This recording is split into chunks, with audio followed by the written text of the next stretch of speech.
made it to Shanghai. I got my y'all t-shirt.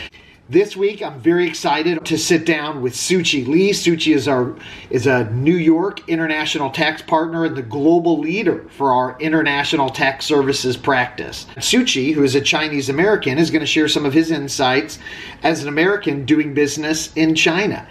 And we're going to explore a little bit of the city. Should be an all-around good time. So let's get this week going, shall we?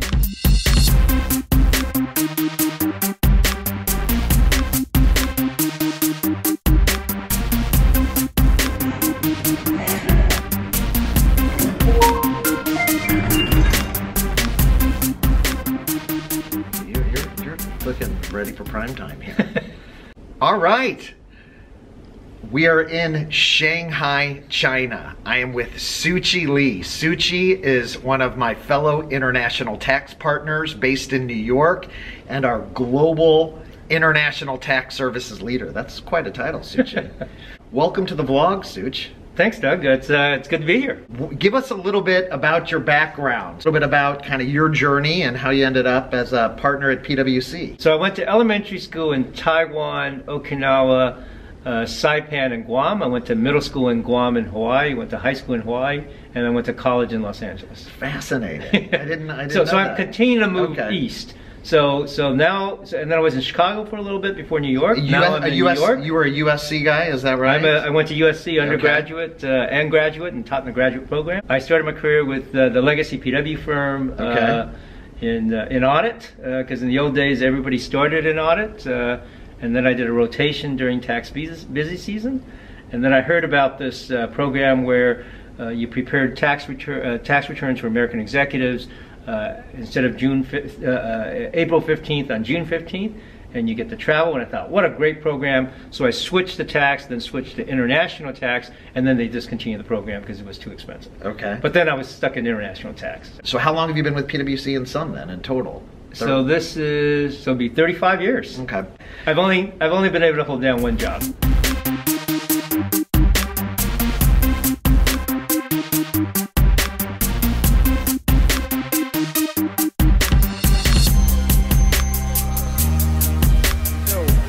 First full day of meetings. We had dinner last night. Was fantastic. Some traditional Shanghai food. Unfortunately, not a lot of vegetarian options. And one thing to be mindful of when you're eating in China, and if you are a vegetarian, that they keep the heads on a lot of the dishes. And so if that kind of thing, you know, bothers you, you're gonna have to get over it. I've learned from our travel that you, besides speaking very good English, you appear to speak pretty good Mandarin. My Mandarin is, I left when I was 8, so it's sort of second grade Mandarin. It's Taiwan Mandarin, which is a little different than mainland Mandarin. I see. And then I haven't spoken it for 40 years. So. Okay, but you were still be able to communicate with some of our waiters. But I could get from point A to point B, in a pinch. One of the things that we talk about on the Doug McConey vlog is being culturally aware. And what I always suggest is that when I go to a new country, to try to make sure that I know at least some basic words so that I can communicate. So maybe you need 2 phrases. Okay. So you say ni hao, which is how are you, good morning, hello. Just a general polite greeting. Just a general ni hao. Ni hao. Okay. And then it never hurts to say thank you, so xie xie for thank you. Xie xie. I say xie xie, I think, or xie xie. I would say xie xie as opposed to xie xie. Okay. And but I think people just appreciate at least you trying to, particularly to say thank you in their native language. Yes. And I think the Chinese, as you experienced this week, warm, emotive, and the fact that you reach out a bit and try to speak at least some of the language, I think is very, very helpful. Absolutely. So we finished meetings today, and now we are heading to dinner with the whole motley crew of international tax professionals here in Shanghai. Oh, go away. Calendar.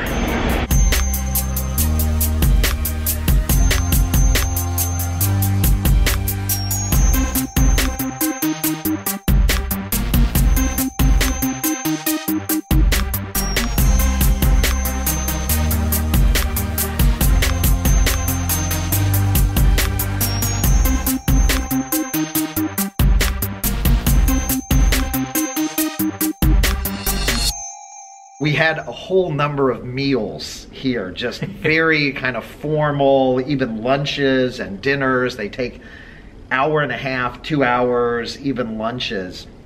As a vegetarian, they believe here to keep their heads on things. I think the reason the Chinese put the head is, you know, they don't want you to feel gypped. You're getting the whole, you know, whole shebang. Right? I see. So the whole fish, the whole duck, the whole duck, and so putting the head there, you know, sort of represents that you're getting the whole thing and you're not getting half or just a piece of it. I see. So it's I see. Know, for completeness. Any things that we should be mindful of when you're doing kind of a formal, when you're eating dinner or doing a meal with the Chinese? The Chinese think that it is, you know, that they're not gracious hosts if there's no food left. So they will order more food than you can reasonably eat. So, yes. So you should, you know, start slowing down when you think you're getting full. Otherwise, you'll have the problem that I've had the last couple of days, which is I continue to eat. Any other tips you have as far as you travel globally? It is very easy to get on a plane, go to a foreign office, have the meeting, you know, have a meal, get back on the plane and leave. And even though we have crazy busy schedules, you know, I'd encourage you, you know, take an hour, take 2 hours, take a half a day, and get a sense of the local flavor. You know, talk to the locals, whether that's PwC partners and staff. I think you'll get a different appreciation for the country, the energy, and some of that I think will translate into your effectiveness and your ability to do work. We're here at PwC's Experience Center in Shanghai. I want to show you around a little bit. This is where we bring clients to foster creativity and creative problem solving with really focus on technology. So I'm really, really excited to be here. We have a couple in the United States as well, including in Chicago and Florida. But let's go check out the Experience Center.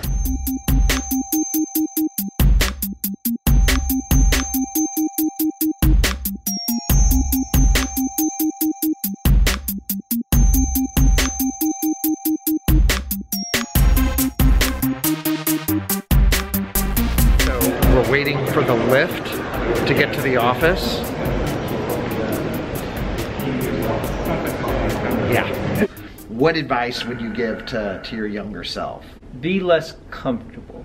You know, it's okay to be uncomfortable. Take more risks. Raise your hand.